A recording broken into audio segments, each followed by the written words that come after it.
Diffusion, the international science radio show. We have a bouncer on the doors of perception. The good, the bad, the ugly. It gets pretty exciting. The myths, the truths. Toxicology. Astroseismology. Magnetism. The dark side. Genetically engineered potatoes. Planetoid. Planetoid. I love that word.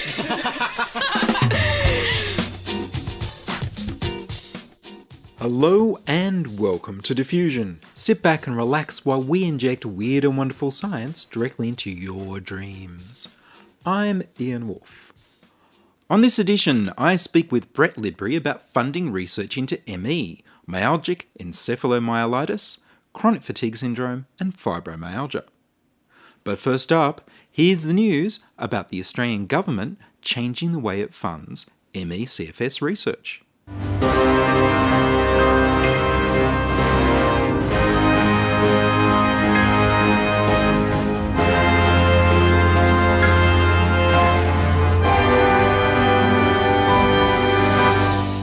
No money for ME.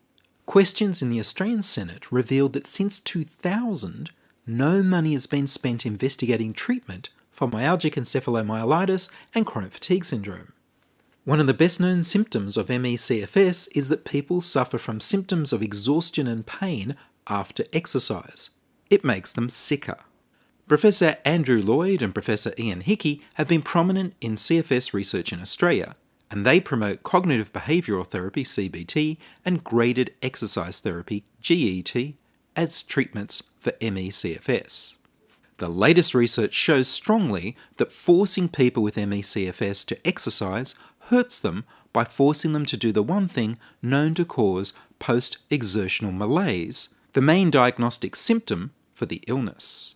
A recent study was myalgic encephalomyelitis chronic fatigue syndrome patients' reports of symptom changes following cognitive behavioural therapy, graded exercise therapy, and pacing treatments. Analysis of a primary survey compared with secondary surveys, which was published in August 2017 in the Journal of Health Psychology. People with ME CFS are refused for the National Disability Insurance Scheme because they haven't tried the graded exercise therapy.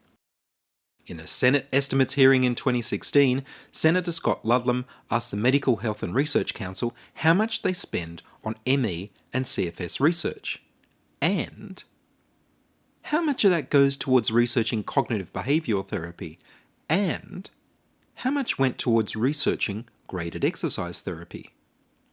The head of the Medical Health and Research Council reported that $1.6 million had been spent on ME CFS research since the year 2000 on 3 projects. Professor Hickey was given $500,000 in 2001 for what was published in 2006 as the Dubbo Study. Professor Hickey's press release was headlined "Hit and Run Injury to the Brain," which became, when he was interviewed, "Brain injury found to cause chronic fatigue syndrome." Brain injury was not part of the paper's research conclusions, and no brain imaging was performed in the research. The study was simply to confirm the extremely well-established fact that some people get ME CFS after an infection. The head of the NHMRC reported that $58,000 was spent on a Gulf War syndrome study in 2003. There's no suggestion that people diagnosed with ME CFS who didn't serve in the Gulf War had Gulf War syndrome, although many of the symptoms were similar. $1 million went to Professor Andrew Lloyd from 2008 to 2017 for fellowships for CFS research. Professor Lloyd admitted that he had spent 90% of his $1 million on researching a completely different disease, hepatitis C. I recommend the book Osler's Web by Hilary Johnson for more stories of ME CFS research funds that were spent on other diseases. The head of the National Health and Medical Research Council admitted that none of this research has investigated or recommended these treatments that Professor Hickey and Professor Lloyd have emphasised. Senator Ludlam asked the Health Minister Fiona Nash for what steps she suggests to help the 250,000 people with CFS and ME. She took the question on notice. The Health Department was asked why there was no federal funding for support of people with the condition, advice about medical treatments, training of medical and allied health staff, or dissemination of chronic fatigue syndrome information. the question was taken on notice. A year later, in 2017, Senator Ludlam came back for the answers. The National Health and Medical Research Council, NHMRC, has set up an ME CFS advisory panel to consult with the Australian Department of Health and the American National Institutes of Health for a targeted call for research. They allocated $3 to $5 million over 3 to 5 years to determine guidelines for funding research into ME CFS. I hope that this larger amount of money to develop targeted calls for research leads to a better understanding of ME CFS, the development of diagnostic tests and treatments, and better support for people with the illness. The NHMRC appointed Professor Andrew Lloyd to the panel, which is expected to meet in a few weeks and report on their findings by the end of 2018. Professor Lloyd still promotes graded exercise therapy. Senator Ludlam resigned from the Senate when he discovered he had dual citizenship with New Zealand, which is forbidden in the Australian Constitution.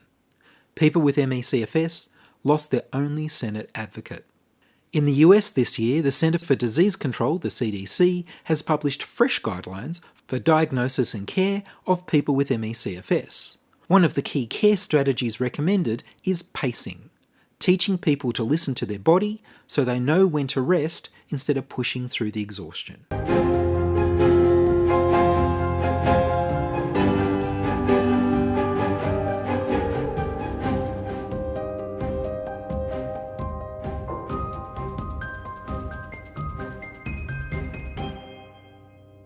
You're listening to Ian Woolf on Diffusion Science Radio. Send emails to science@diffusionradio.com. We're brought to you across Australia on the Community Radio Network and podcast over the internet on www.diffusionradio.com. 10 years ago, I spoke with Dr. Stephen Graves, Director of the Hunter Area Pathology Service and the Australian Rickettsial Reference Laboratory. I began by asking him to explain what is myalgic encephalomyelitis chronic fatigue syndrome. Essentially, chronic fatigue syndrome is a disease that can't really be diagnosed with any tests, and it's a clinical diagnosis where people have a period of fatigue that exceeds 6 months. So 6 months is taken as the cut-off point. And so usually something happens to them, they get unwell, and they have this fatigue that goes on beyond 6 months. Now, in some cases, it can go on for 9, 12 months. In other patients, it can go on for years, and occasionally it can actually go on for decades. So it's a very diverse disease with a lot of other features associated with it. Some patients have other symptoms, but the thing that's common to all of them is this fatigue ability. People don't have any energy. They can't do their normal work. They can't do their normal social activities. And if you test their muscle activities, you actually take them into a laboratory and get them to do an exercise involving muscular activity, they cannot do it as well as normal people of that age and sex. So there are biological or biomedical markers for this disease, but the main one is this chronic fatigue that just goes on and just doesn't seem to get better for these poor people. And it's not just a physical fatigue, is it? It's also an intellectual and emotional fatigue. Right. The other sort of things that go with it are what's called a brain fog, where people feel they can't function properly. Now, the reason for that is probably that their blood pressure is not working properly and they're not getting adequate brain circulation of blood. And so that's probably the main thing there. But you're right, it can be an emotional thing as well. It can be a tiredness where people don't sleep well. There can be pain associated with the chronic fatigue syndrome. Different pressure points on the body can cause pain. So there's a number of different subgroups. In fact, one of the people at the conference, Professor Jonathan Kerr, has divided chronic fatigue syndrome into 7 different groups based on molecular studies of which parts of their DNA are malfunctioning. And so he's actually got these 7 groups based on different types of illnesses that they've got. So it's not one illness. It's not like measles, or it's not like a broken limb or something like that. It's a lot more complicated. It's heterogeneous, really. So there's a lot of different paths, I think, that can lead someone into the symptoms of chronic fatigue syndrome. It seems to be an illness that has more than one cause. Oh, yes, most definitely. It's like, I use the word fever or high temperature. Now, you say someone's got a fever or a high temperature, but we know very well that there are dozens and dozens of different causes why someone might have a high temperature. So it's the same with this disease. There are probably many, many different precipitating factors. Now, one of the most important precipitating factors that we believe is infection, and different types of microorganisms seem to be responsible for these infections. So infection is one. Another seems to be certain chemical exposures that can cause people to also develop this type of syndrome. So, yes, the fatigue is the common end pathway of a whole variety of what you might call environmental stimuli that are affecting a person. And it's not anyone, it's a person with a particular genetic predisposition. So it's like a disease that you and I might be exposed to exactly the same virus, for example. I'm predisposed and get the chronic fatigue as a sequelae of the infection. You're not genetically predisposed. You get an acute infection, you get over it, and you're back to normal again. So it's a two-component disease. There's a genetic susceptibility, which is being shown now by the work of several people. So there's a genetic component to the illness, and so certain people are more susceptible than others, and that's being shown by the work of Kerr, looking at the genes of these people.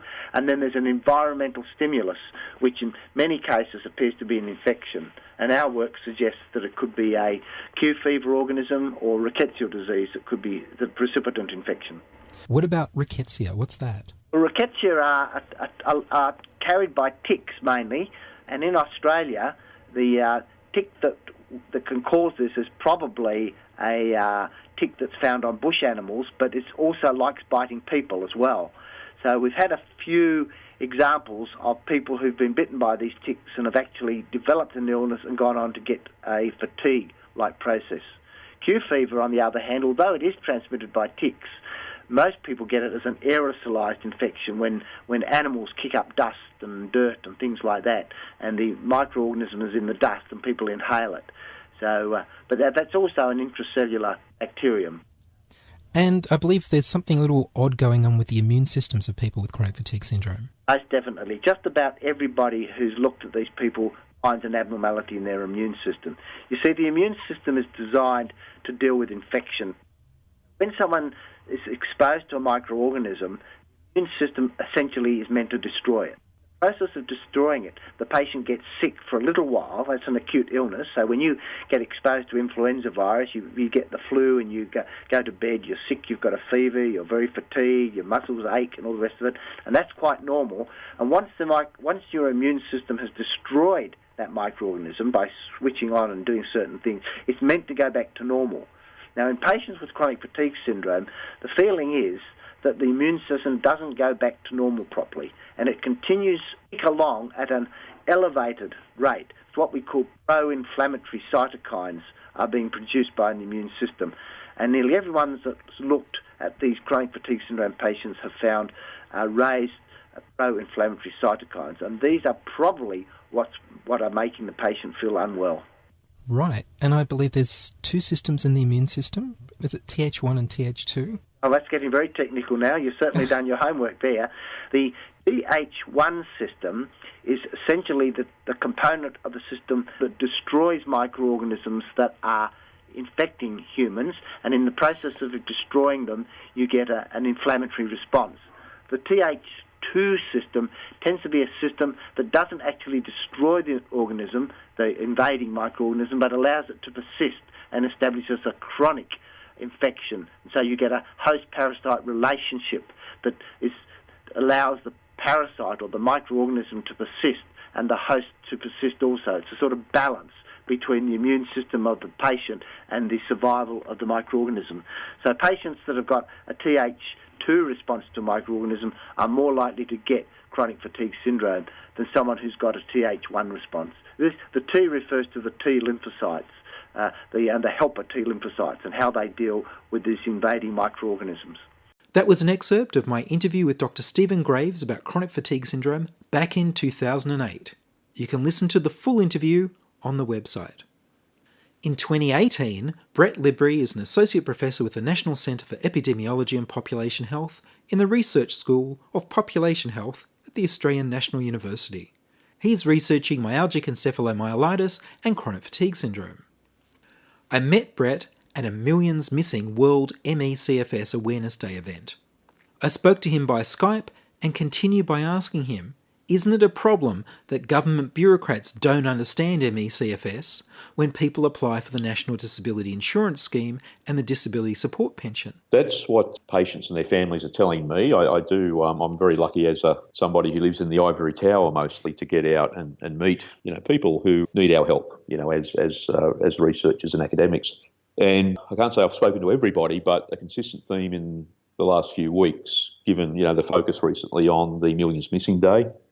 And of course, I was very lucky to be invited to Sydney to participate in that. But talking to families and patients, the consistent thing was, in general, NDIS is a great thing. However, now that we have that, what I had before is gone, and now I've got nothing. And when questioned more about, well, what's the reason for that? You're clearly incapacitated, or you can't work. What's going on? Is the answer seems to be, well, if you just got somebody in a bureaucratic position and they just look at the guidelines or look at the information, it does appear that there is a therapy available through graded exercise therapy, CBT. And what, of course, the bureaucrats don't understand is that, maybe 20 years ago or at some point it was all we had, but, we've moved on and it's not as simple as that. And for most patients, as I said earlier, that approach to therapy either does nothing or it may even make their symptoms worse. So we need to rethink it and find other ways. So from someone making a decision in an office about who gets NDIS support, who doesn't, they'll just sort of say, well, our information is it'll go away. You won't be permanently disabled. And by the way, you just need to do this treatment, go away. We can't help you. So it's, of course, enormously distressing. So from that point of view, in the shorter to medium term, that's something we should address and get people the help they need. Well, I think it goes beyond there being wrong information that the bureaucrats are accessing, telling them that graded exercise will cure everybody with CFS or they'll just get better naturally, when that's not most people's experience. It seems to be that there's a prejudice as well, possibly connected to the name, where people will joke about the fact that they're tired too, which they don't seem to do for things like multiple sclerosis anymore or any other sort of illness. And you get that in the bureaucrats as well. They just say, it's just chronic fatigue. I know someone who recovered once and they're working full time, so you can too. Yeah, I think you're quite right. In some of the work we've done, you can actually see a range. Again, I'll just quickly digress. Like anything, the initial response is to look at it as just a monolithic sort of situation, like it's ME, CFS, bang, that's it, and there's no variation. We can actually see symptoms can go from mild, moderate to severe, and someone with mild symptoms, you might see them out at work and think, oh, they're fine. But what you don't know is they can only work maybe a day a week or 2 days maybe because they're too sick the rest of the time. They can actually do something. And, of course, severe people, you won't see them. Like they're missing, just like the Millions Missing idea that we gathered for recently, because they're in a dark room. They're photosensitive. They can't get out of bed. They can't move. They're very sick. And these prejudices, the concept of yuppie flu and, look, I'm tired too and all the rest of it is very disappointing and must be very distressing, particularly for families and patients, because it just displays ignorance. And, if anybody, whether it's somebody in a government office, even without science training, if they just took a moment to delve in a bit deeper, they would find that there is some substance to it. So, unfortunately, prejudice is a barrier. Well, that's one of those things with the NDIS. So surely it should be your disabilities, your incapacity, rather than your diagnosis that determines how much help you get. That's right, absolutely. And again, I'm not au fait with the fine details of the NDIS, but certainly we call them research participants. So they're essentially patients who volunteered to be part of our research. But we've had and routinely have people who have had ME, CFS, by whatever definition you want to use, for, I think the longest is 40 years, someone who got sick in the 1970s, and other people 15, 20 years. Of course, thinking of it as a spectrum, you might have more mild cases where people recover a bit, but not completely. But essentially, I think, from what I understand, and the clinicians would have a better idea, is if you've been sick for 5 years or more, it's probably unlikely you'll ever get back to what you were previously. So it is a disability, and again, there's definitions, not having a disability, what does that mean? That you're working 35 hours a week, you're doing this? There must be a definition, but by any standard sort of view that you and I would have, Ian, is that this person isn't living a full life, and the degree of disability might change a little, but, these people, for whatever reason, can't participate fully in life, and some not at all because of the severity of the symptoms. My understanding is that the funding for medical research into ME CFS in Australia is very, very low. And in most countries, it's very, very low. Yeah, that's Is true. there any chance of that changing? Well, what you say is quite true. It's just a personal hobby horse. I get very annoyed when people say, oh, Australia's lagging behind in this and that. Well, we're not. We're actually quite a long way ahead in many ways of the way we're a very sophisticated, technologically advanced society. And that cultural cringe just still irritates me. However, to get to the point, in Australia, this funding situation isn't a case of lagging behind because it's the same everywhere. So it's not to say that we're more ignorant or less caring because it's something we see worldwide. Now, what's happened fairly recently, which is a terrific initiative, is that the National Health and Medical Research Council has listened.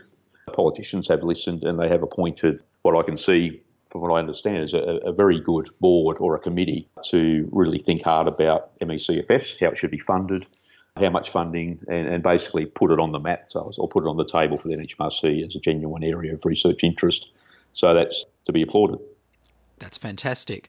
And while we're on hopeful changes, how long do you think, with all this research into biomarkers that's coming up, there's your research and there's some other things happening as well, do you think it's far away before there might be a clinical test?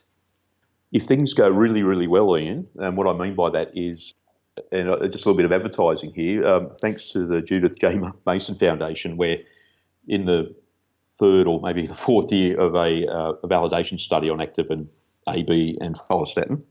I should mention too with the activins, what was interesting was activin B elevated, but activin A didn't, and neither did follistatin. So it's those three proteins together, sort of like a little panel. So those observations have been published and based on a pilot study that was run between 2011 and, say, 2014. Now, thanks to the funding from the Mason Foundation, we're in the final stages of a study, which is to validate in a separate population those observations with a larger cohort of participants.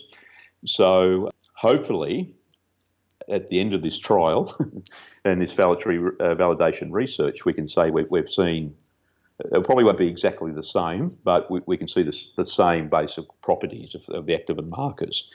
And once we have that, of course, we can be more confident about then taking it to the next step and offering it as a test, given all the regulations and other things that need to, and research and development that needs to go with it to take it out to the market.